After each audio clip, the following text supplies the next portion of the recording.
ওই শালা গোস্ত করতেছিল, জুতো দেয়া সুন্দর করে আইসা নেকাপ তুলে দেহে আমি মূলত জুতার জন্য দরড খেয়ে গেলাম।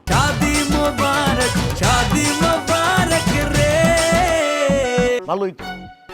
তুই কি কস, খারাপ কি দেখলি? ভালোটা ফ্লেভার আছে। এই সাতটা জিবলাই ধরে রাখো, বিকালে ওরে দিয়ে চা বানাবো, তারপর কার চা ভালো এটা বুঝবো।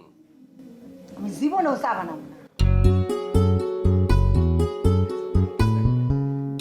দেখলাম বা কেমন তেজ দেখা হয়ে বাইরে গেল। আরে ওর কথা বাদ দে, ও তেজ তো এরকম দেখাই। আমি অন্য চিন্তায় আছি। টুটু আর পিটু নিয়ে আর পারতেছি না, রাত্রে তো বাড়ি ফিরে নাই।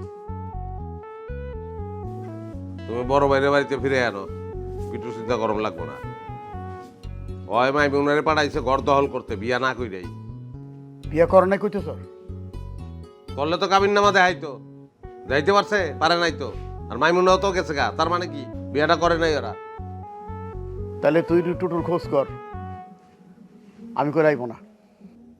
ঠিক আছে, দেখতেছি আমি। এই তুলো ভাই, খারাপ খারাপ খারাপ তাই সপ্তাহ গ্রামে ছিল। কষ্টের কথা। হ, ওই যে আপনি ওই গ্রামের কি যে নাম, গোলাম কষাই। গোলাম কষাই আপনি কামার খান আটে দেখছে। আর কোষ্টের কথা, বোরকা তো ঠিক আছে, কিন্তু পায়ে জুতো আছে না, এই জুতোটাই সর্বনাশের মূল কারণ।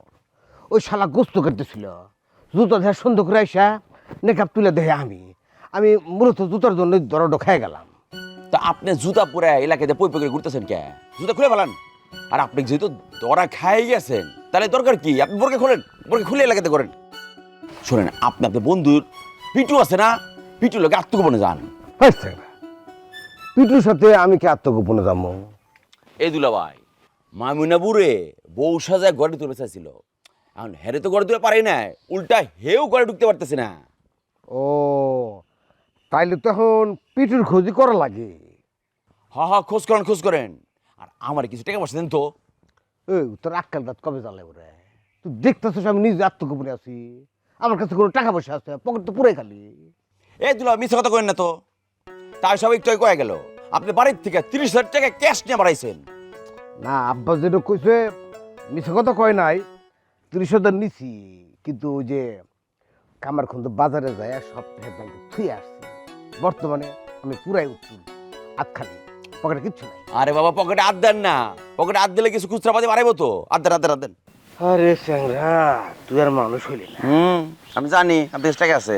সময় সময় বুঝোস না। হ্যাঁ দেন। আচ্ছা নে, এই 100 টাকা রাখ। কত? ফকির নিব তো আচরণ করে না তো।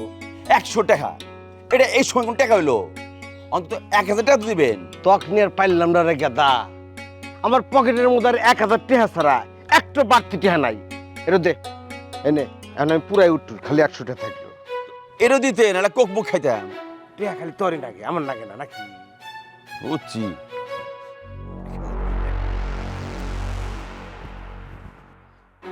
শালার গোলাম, কষায়ের বাচ্চা কষাই, তোরে যদি আমি সামনে পাই, এমন দুর্মুখ করুম, যমুনা সেতুর পাইলিং দেওয়ার জন্য যেমন দ্রুম দ্রুম আওয়াজ হয়েছে, ওরকম আওয়াজ হয়েছে।